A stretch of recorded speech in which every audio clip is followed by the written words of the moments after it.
தமிழ் தேசிய உறவுகள் அனைவருக்கும் வணக்கம். பெரியாரிஸ்டுகளின் முத்திய சண்டை, நாஞ்சில் சம்பத்துக்கு விழுந்த செருப்படி குறித்து தான் இந்த காணொலியில் நம்ம காண இருக்கோம்.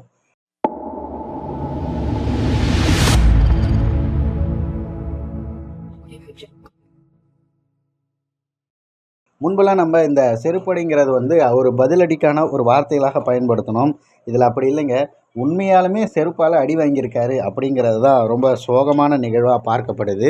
ஆனால் இது எவ்வளவு குரூரமானது அப்படிங்கிறதையும் நம்ம சிந்திக்கணும். நமக்கு பிடிக்காத ஒரு நபர், இல்லை நம்மளுடைய கருத்தியலுக்கு முரணான நபர் அப்படிங்கிறதால மட்டும் இந்த விஷயத்தை நம்ம கடந்து போக முடியாது. இந்த நிகழ்வு என்ன அப்படிங்கிறத நம்ம தெளிவாக பார்ப்போம்.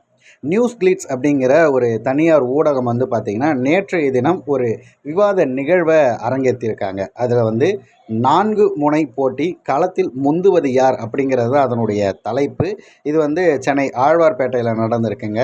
இதில் பார்த்திங்கன்னா, விசிக சார்பில் வன்னியரசு, தாவேகா சார்பில் நாஞ்சில் சம்பத் அவர்கள், அப்புறம் பார்த்திங்கன்னா இந்த திமுக சொம்பு ஊடகவியலாளர் என்ற போர்வையில் வந்திருந்த செந்தில் வேல் அவர்கள், அப்புறம் விஜயதாரணி அவர்கள், அப்புறம் நாம் தமிழர் கட்சியை சார்ந்த அண்ணன் ஸ்ரீதர் அவர்களும் கலந்து கொண்டிருக்காங்க. இப்போ ஒவ்வொருத்தவங்களும் அவங்களுடைய கருத்தை பதிவு செய்கிறது அவர்களுடைய உரிமை. அது மட்டும் இல்லாமல் அவங்க அந்த இடத்திற்கு வந்ததற்கு காரணமே அதுதான் அப்படிங்கிறது எல்லாருக்குமே தெரியும். அப்படி இருக்கும் பட்சத்தில் அண்ணன் ஸ்ரீதர் அவர்கள் பேச வரும்போது மட்டும் அவர் மீது செருப்பை எடுத்து வீச முயன்றிருக்காங்க தந்தை பெரியார் திராவிடக் கழகத்தை சேர்ந்த சில பொறுக்கிகள். இந்த வார்த்தையை அண்ணன் இளமவனம் கார்த்தி அவர்கள் பதிவு செய்திருக்காங்க.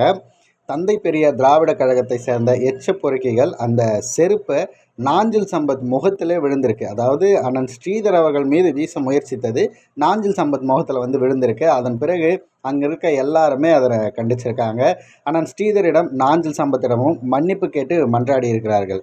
கு ராமகிருஷ்ணன் அப்படிங்கிற ஒரு காலம் போன வயசில் பண்ணுற வேலையாக இது. அவருடைய இயக்கத்தை சார்ந்தவர்கள் திமுக கிட்ட பொறுக்கி துன்ற உனக்கு ரோசமயிறு எதுக்குடா அப்படின்னு சொல்லிட்டு நேரடியாக முகத்தில் அடித்த வண்ணம் நம்மளுடைய இடும்பவனம் கார்த்தி அவர்கள் கேள்வி எழுப்பியிருக்காங்க. இந்த நிகழ்வை பார்த்திங்கன்னா அவரும் ஒரு பெரியாரிஸ்டாக இருக்கிற ஒரு நபர் மேலே இது தாக்குதல் ஏற்படுற மாதிரி ஒரு நிகழ்வு நடந்திருக்கு. இப்படி செருப்பு தூக்கி வீசுகிற அளவிற்கு தான் இவர்களுடைய அரசியல் இருக்குது அப்படிங்கிறத இங்கே தமிழக மக்கள் தெரிஞ்சுக்கணும் இல்லையா? அதை பதிவு செய்வதற்காகவே தான் இதை சொல்வது. எல்லாரும் ரொம்ப இலகுவாக இந்த மாதிரியான ஒரு பிரச்சனை நடந்துச்சு, யாரோ ஒருவர் செய்தது அப்படின்னு தவிர்த்து போவாங்க. ஆனால் அப்படிலாம் கிடையாது. கூட்டத்தில் வரும்போது அங்கே குறிப்பிட்ட நபர்கள் வருவாங்க. அவர்கள் தன்னை மீறி இப்படி செஞ்சுட்டாங்க அப்படின்லாம் சொல்ல முடியாது. இதை செய்யணும் அப்படின்னு நினச்சி செஞ்சுருக்காங்க. அதனால் இது திட்டமிட்டு அவர்கள் வேண்டுமென்றே நாம் தமிழர் கட்சியை அவமானப்படுத்த முயற்சித்து தாவேக்காவினர் மீது இந்த நிகழ்வு நடந்தது மிகுந்த வருத்தத்திற்குரியது. அதே நேரத்தில் இப்படி செய்தவர்கள் மிகவும் கண்டனத்திற்குரியவர்கள். அவர்கள் மீது இதுவரைக்கும் எந்த ஒரு வழக்கு பதிவோ அல்லது அவர்களை அந்த இடத்துல இருந்து அப்புறப்படுத்துறது அப்படிங்கிறது வரதுக்கு முன்னாடி உடனே அது சமாதானம் பேசுகிறதுக்கான வேலையை பார்க்குறது.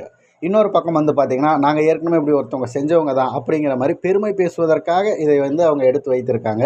இந்த மாதிரியான நபர்கள் மிகவும் ஆபத்தானவர்கள். தமிழக மக்கள் புரிந்து கொள்ளணும். அவர்களுக்கு எதிரான ஒரு கருத்தியலை முன்வைக்க வரும்போதே இவ்வளவு தொடநடுங்கிறானுங்கன்னா, அவங்களுடைய கேவலங்கட்ட ஆட்சியை மீறி உண்மையான மக்களின் ஜனநாயக ஆட்சி எப்படி இருக்குன்னு காட்ட வர அண்ணன் சீமான் அவர்களுடைய அந்த ஆட்சி வருவதற்கு அவர்கள் தடுக்க செய்யக்கூடிய எவ்வளவு வேலைகள் முன்னேற்பாடுகள் நடக்குது அப்படிங்கிறத நீங்கள் தான் புரிஞ்சு கொள்ளணும். 2026 உங்களுக்கு மாற்றம் தேவை அப்படின்னா நீங்கள் தேர்ந்தெடுக்க வேண்டிய சின்னம் விவசாயி சின்னம் அப்படிங்கிறத இந்த காணொலி வாயிலாக நம்ம தெரிவித்துக் கொள்கிறோம்.